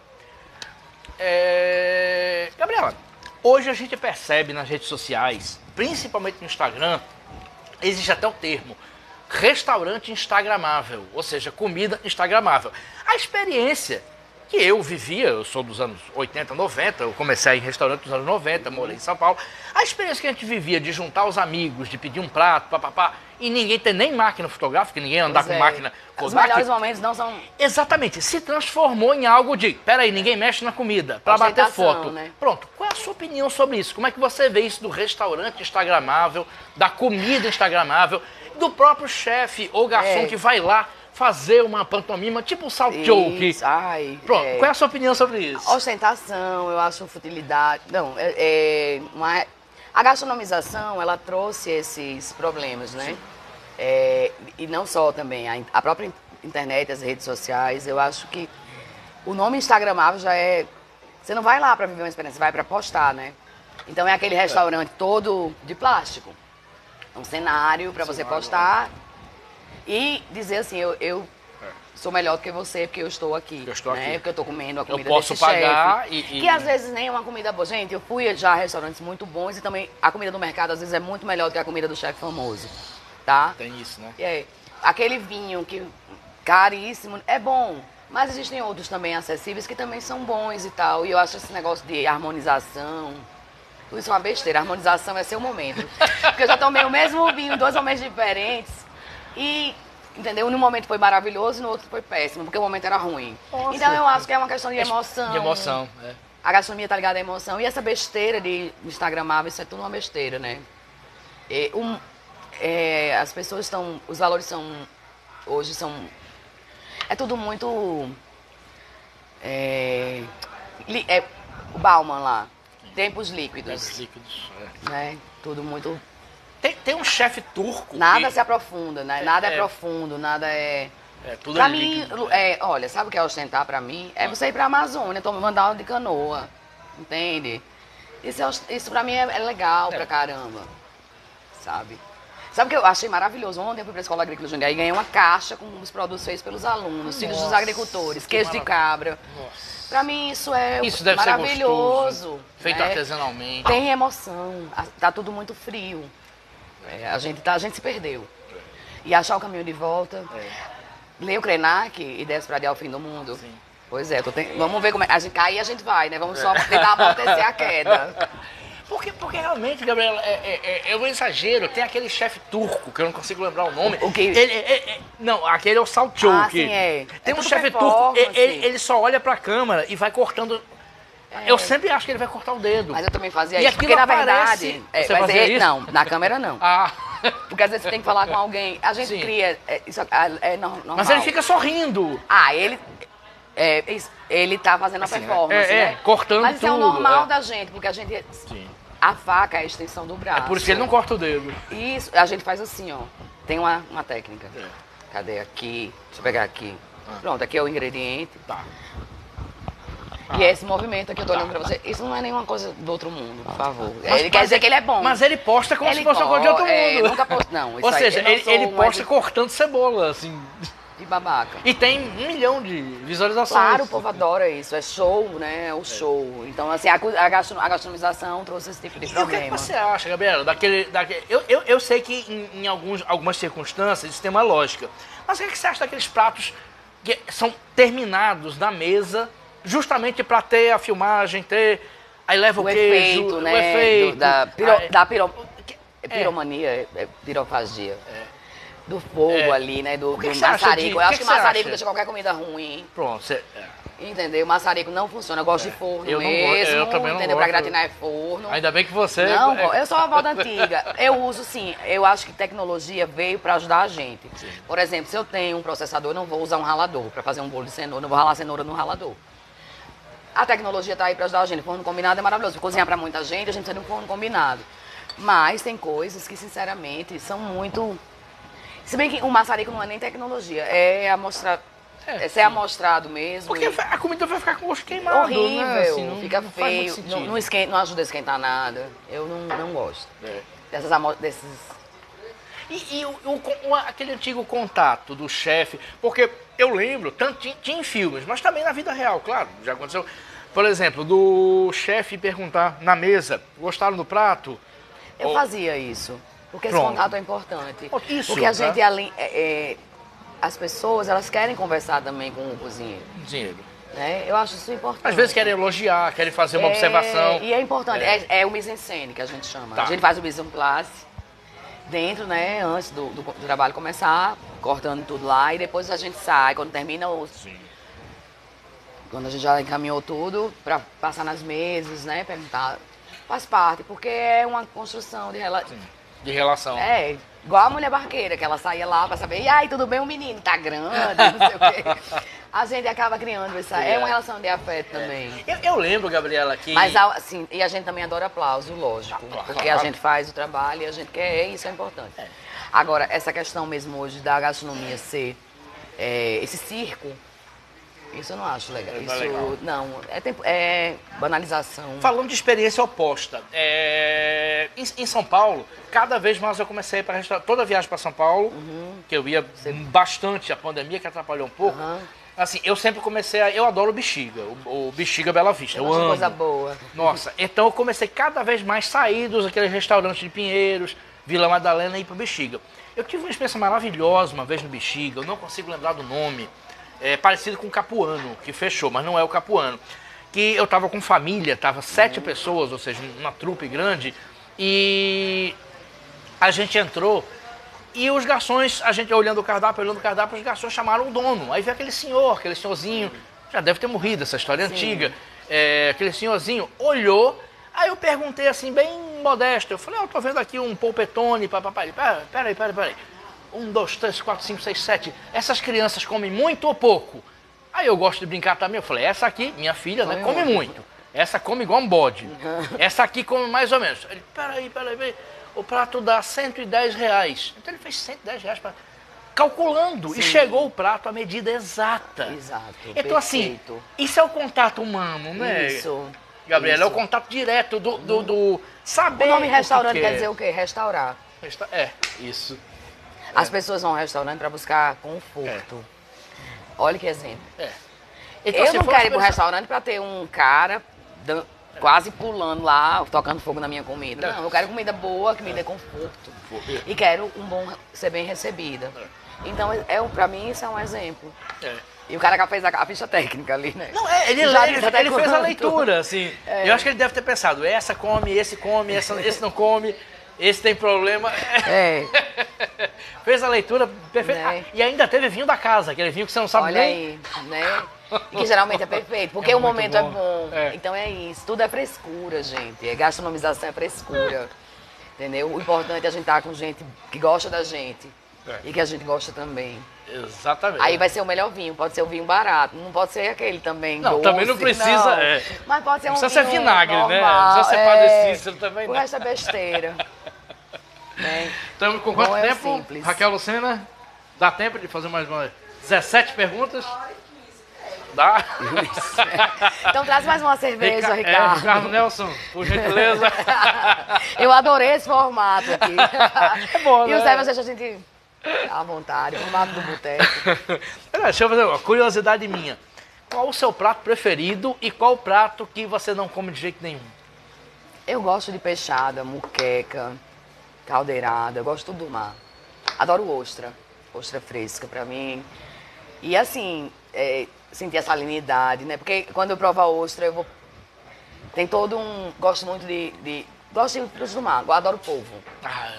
Tudo de polvo eu adoro também. O que eu não como de jeito nenhum... Não é jaca. Biscoito recheado. De jeito nenhum. Você tem trauma com recheado? Não, porque faz mal, gordura hidrogenada, entope a do coração, eu já bebo, já fumo. Entendeu? Eu vou comer biscoito recheado, vou dar às minhas filhas? Não. Outra pergunta. O miojozinho até entra lá em casa, porque minha mãe eu ia ensinou. perguntar isso. Mas tira o pacotinho, só faz quando é muita pressa, aí bota azeite e bota Obrigado. queijo ralado. É quando elas estão com pressa, quando minha filha mais velha tá com alguma pressa. Sim. Que quer ser nutricionista, né? Essa era uma pergunta.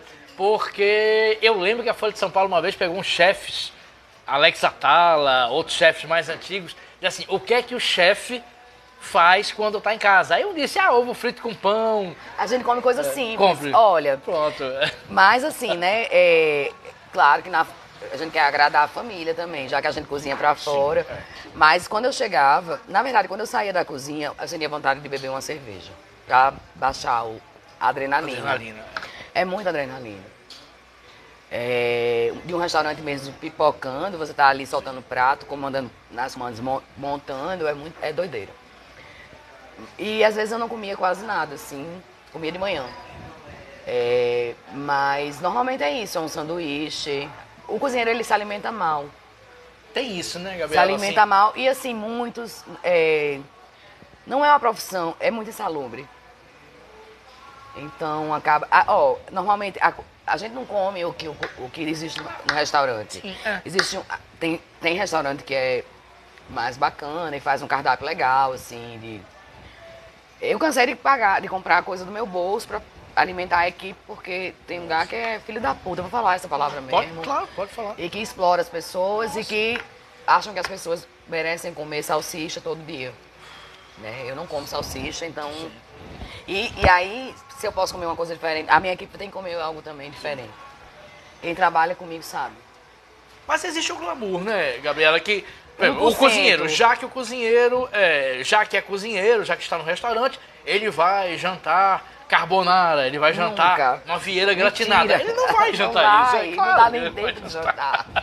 Nem jantar. Ele vai comer talvez um pão com ovo antes de entrar. Antes de entrar no ringue.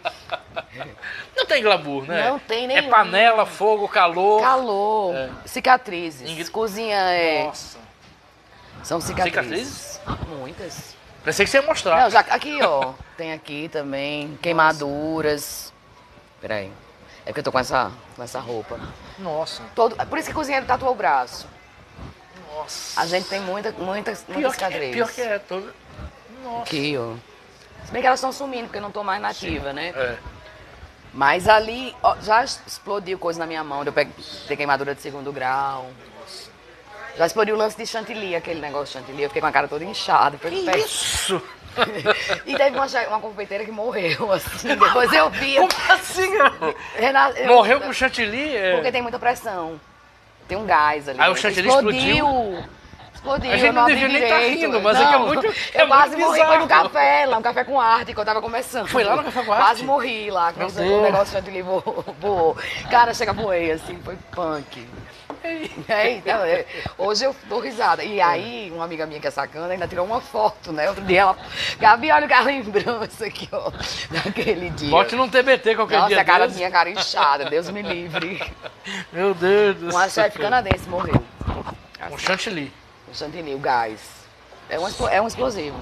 Nossa Senhora. São muitos riscos. Outra vez eu estava trabalhando no... risco. A gente trabalha sempre... Trabalhando no Centro de Convenções, no Festival do Camarão, com o nosso amigo Max Fonseca. Quase que um gás de cozinha explode lá dentro. Eu saí correndo. Esse cara, doido é quem vai ali tentar. Mas ia explodir o Centro de Convenções inteiro. Aí um cozinheiro corajoso foi lá e... Nossa. Mas é punk. Porque assim, é tudo improvisado nesses eventos. E trabalha com gás e fogo, né, gás, Gabriela? fogo e faca. Imagina um doido. Gás, fogo e faca. Aí pronto, a pessoa tem que estar sempre tentando, cuidando da saúde mental. É bom, né? Gás, fogo e faca. É desse jeito. Aí eu tive uma proposta, eu topei, só que aí não deu certo, de trabalhar com as detentas. As mulheres, o Senac, mas aí acabou que não fizeram, ia ser um curso lá, profissionalizante. Mas eu topei, claro. porque ia ser bacana. Tem faca, tem fogo, tem tudo, mas aí tá tudo, é um ambiente que tá ali controlado. Sim, e tudo claro. Certo. Então, é tão perigoso quanto qualquer outro. Eu já tive um cozinheiro que me ameaçou, dentro de uma cozinha. Essa industrial. Essa você tem que contar. Mulher não manda em mim, não. Conta com essa história. E eu tinha acabado de conhecer meu marido, Marcelo. Esse cozinheiro era Marcelo também. Afe Maria. Aí eu cheguei lá, né? O cara fazia um molho madeira, era uma coisa horrorosa, assim. Eu cheguei como chefe executiva. Sim. E aí esse cara implicou comigo. E eu bem pequenininha, né? Ele bem grandão. Ele tinha saído da... Porque normalmente esses cozinheiros de cozinha pesada mesmo, industrial, eles saem da construção civil. Nossa. Cozinha e construção civil tem tudo a ver. Nossa. Essas cozinhas que é volume, né? De fazer muita Nunca comida. Tinha pensado nisso. Tem uma relação. E aí esse cara, ele era um cozinheiro, um dos principais. Sim. E eu cheguei pra ensinar como fazer o cardápio, principalmente dos engenheiros lá que eu te falei. Aí eu falo, olha, molho madeira não é assim. A gente tem que fazer um fundo e tal. Pega os ossos, bota no forno, ensinando como é pra ser feito. Sim. Ele, mulher nenhuma manda em mim não sei o que e tal. E o cabo com a faca, né, não sei o que. E eu disse, eita, peraí. Aí eu conversei com o dono e quase que eu ia embora, né? Mas aí... E ele disse que não ia mais me afrontar e ficou tudo bem. E depois a gente conseguiu construir uma relação de respeito. Mas eu fiquei com medo. Mas, claro que dá medo. O homem era enorme, você tá cara. Com uma faca. Uma faca. Uma mulher nenhuma manda em mim, não. A frase já foi agressiva. Morrendo de medo, né? Porque é tudo, né? O cabo pega, me joga dentro de uma panela daquela, porque a gente trabalha com caldeira, né? Eu caibo dentro de uma panela daquela. O cabo com raiva, né? Mas peraí que eu vou pegar essa bacia. Cadê Gabriela? Vou fazer não. Com ela. Não sei não. Lá em Exu, queimado. Eram duas cozinhas, queimadas e Exu queimado. Sim. Mais alguma pergunta? Depois de lembrar dessa história. Você tinha falado, assim, falou tangencialmente também várias vezes da sua experiência no Pronatec. Eu amei. Quer se estender sobre isso? Você falou de de cozinha social. Foi. É um tema interessante. Era bem legal, foi uma experiência muito, muito importante para mim. Primeiro que assim, a gente chega com uma apostila pronta, né? Eu também dei aula para merendeiras, o que também foi muito importante. Sim. Dentro do Pronatec. Sim. Qualificando essas merendeiras. Mas assim, aí chegava com a apostila pronta lá para ensinar e tinha na apostila. Isso lá em Jucurutu, imagina. Vai usar o quê? Queijo, gorgonzola, alho, poró. Eu disse, eu tô em Jucurutu, melhor queijo de manteiga. Eu não vou usar nada de gorgonzola. Usar gorgonzola em Jucurutu. O Senac nunca mais vai me chamar para trabalhar, mas... O que a gente fazia? Eu fazia, não pode. Distribuía para as alunas todos os insumos que eles mandavam e a gente comprava, fazia uma vaquinha, comprava o queijo de manteiga para preparar os... Porque o que ia adiantar ensinar elas a trabalhar com queijo gorgonzola? Se ali no Seridó faz sentido nenhum, né? Então acho que as escolas, elas precisam também olhar a gastronomia a partir das realidades dos lugares, né? Não é só ensinar a cozinhar as técnicas francesas do caramba. Isso. Não. O que esse lugar tem? Né? Que realidade é essa? O que produz? O que é melhor? É meio Paulo Freire. Paulo Freire, né? Paulo lógico. Freire, é isso mesmo. É você aprender... Não é vovô viu a uva. É mais que... Ivo viu a uva. Ivo viu a uva. Que uva? Aqui não tem uva. Né? E é isso. Aí, não, fui com elas pra lá no Jucurutu. Baía Formosa foi incrível também. Porque aí eu me aproximei, as catadoras de algas. Eu acho que a antropologia chega na minha vida nesse momento. Eu nem me dava conta, eu não sabia nem direito o que era antropologia nessa época. Mas foi ali que eu fiquei muito incomodada. E é muito bom quando a gente fica incomodada. Exatamente. E aí eu conheci as catadoras de algas, os pescadores. Eu tinha alunas lá em Baía Formosa que os maridos eram pescadores, então... Nossa, sabe que os presentes que adoram das professoras no interior? Galinhas, gente. Eu vinha com galinha, vinha com peixe. Mas aí foi isso, então a gente começou a trazer esses ingredientes para as aulas. Sim. E a construir uma aula diferente, né? Paulo Freireana, dentro desse contexto social. da realidade, a vida como ela é. E isso mudou a minha vida, assim, eu acho. Minha forma de enxergar.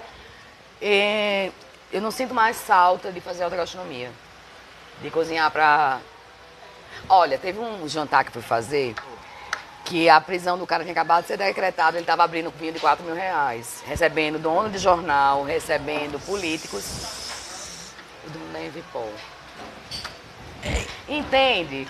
E aí você fica olhando, o que é que eu tô fazendo aqui, eu tô fazendo cara, aqui, sabe? Isso não tem nada a ver comigo, mas... Né? Aí pronto, eu acho que o Pronatec foi o divisor de águas na minha vida, pra eu enxergar além, né? Senão talvez eu estivesse também fazendo pirotecnia, queimando sei lá, prato. Não lhe vejo fazendo isso não, mas... Sei lá, né? Vai saber que é a coisa da fama, né? Um cozinheiro até queimou o restaurante, não sei se você viu. Não. Ah, eu vou lhe mandar depois. É uma comédia, né? Ele queimou em São Paulo.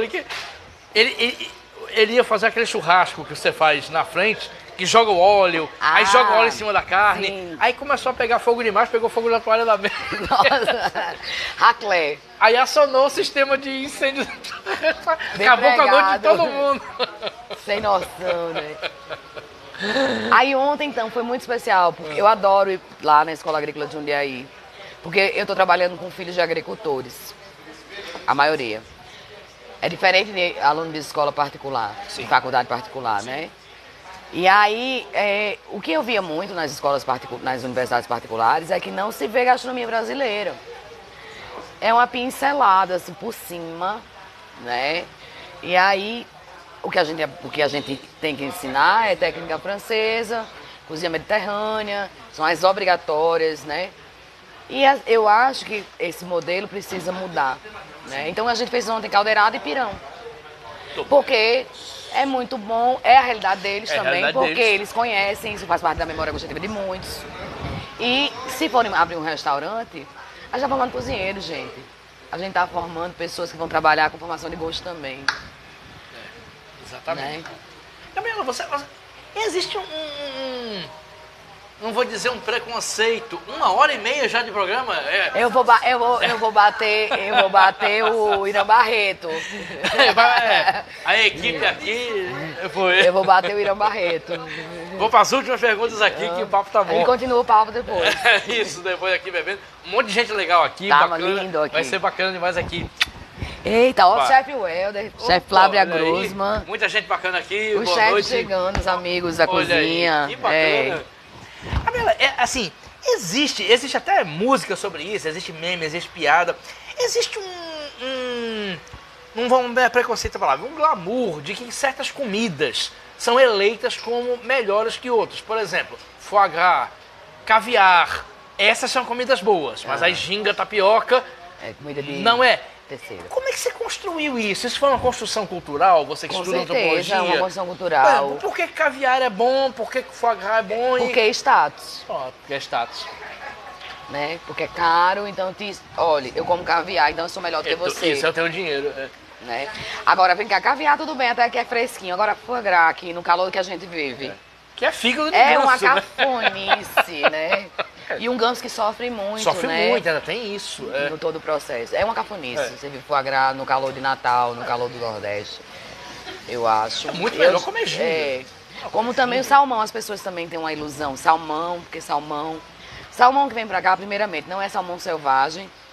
Mesmo que fosse, viria de muito longe, não é nada sustentável. É um salmão que se alimenta de ração, cheia de antibióticos pesadíssimas, porque o peixe ele é criado confinado em tanques, muitos, né, em pouco espaço, desenvolvem vários fungos e bactérias, e para tratar esses fungos e bactérias, tudo em nome do capital, né, se aplicam remédios que, esses antibióticos, um dia a gente já se alimentando com esse salmão chileno, que mata outras espécies também, mata corais. Um dia que a gente precisar de um antibiótico forte para combater uma doença séria, não vai fazer efeito, que a gente vai criar resistência. Então, o que a gente come diz muito sobre o que a gente quer lá pra frente também, né? A gente tá vivendo em um momento crítico pra gente dar essa virada de chave. Então a pessoa come salmão achando que tá sendo chique e podendo saudável. Comer albacora e sagi, ou ir pro Bar Seu Pernambuco nas rocas, né? Comer que o peixe chega cioba, lá. Minha gente. Que é coisa mais gostosa que uma ciobinha, um camurim, né? E é isso, acho que a gente precisa dar essa virada de chave, pensar que o que a gente... gente, é um ato muito... se alimentar, essa escolha, né? Eu acho que se a gente não pensar direitinho no que a gente quer pro futuro, o que a gente veste, o que a gente come, o que a gente consome, daqui a pouco a gente não vai estar mais aqui, né? Eu acho que a cerveja tá pegando aqui, eu já... Tô.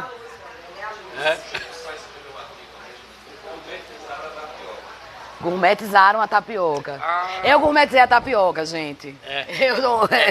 Eu quero ler isso aí. Ele falou aqui, Chico Saia se escreveu gourmetizaram Petrônio Tinoco. a tapioca. Petrônio Tinoco. Chico Saia. Chico Sá. Não, Chico Sá, jornalista. Chico Sá, jornalista. Jornalista pernambucano. Pois eu quero ler Paulo, isso aí. Isso. Eu fui uma das que eu gourmetizei a tapioca. Da tapioca. Eu fiz tapioca de vários formatos, de várias cores. A Nath também gourmetizou a tapioca. Mas aí você vai para seu Pernambuco, você come aquela Aí tapioca. é origem, com coco, raiz. né? Ó, quem gourmetiza tapioca, bota até flor na tapioca. Nath, olha aí. É porque o meu compadre falou de um artigo, gourmetizaram a tapioca do Chico Sá. E aí você gourmetiza a tapioca também. Eita, olha aí. Né? Estamos com 1h e pouco, daqui a pouco. Nós teremos show daqui a pouco, vai ter Eric and the Visible Band aqui, nesse palco aqui. Não é isso, Eric? Tá, amanhã temos Cida Lobo, é isso, Raquel?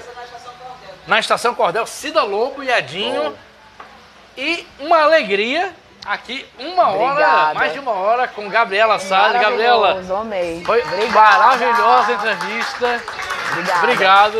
Obrigada, meus amigos. Obrigado a todo mundo. Obrigada aqui. a vocês que assistiram. Obrigado à equipe, foi um papo maravilhoso. Foi muito bom. Muito bom, obrigado. E quem pegou começado e quem quer ver, é só ir lá no Facebook e assistir tudo de novo. A todos, então, um grande abraço, até a próxima sexta-feira com Conversa de Botequim.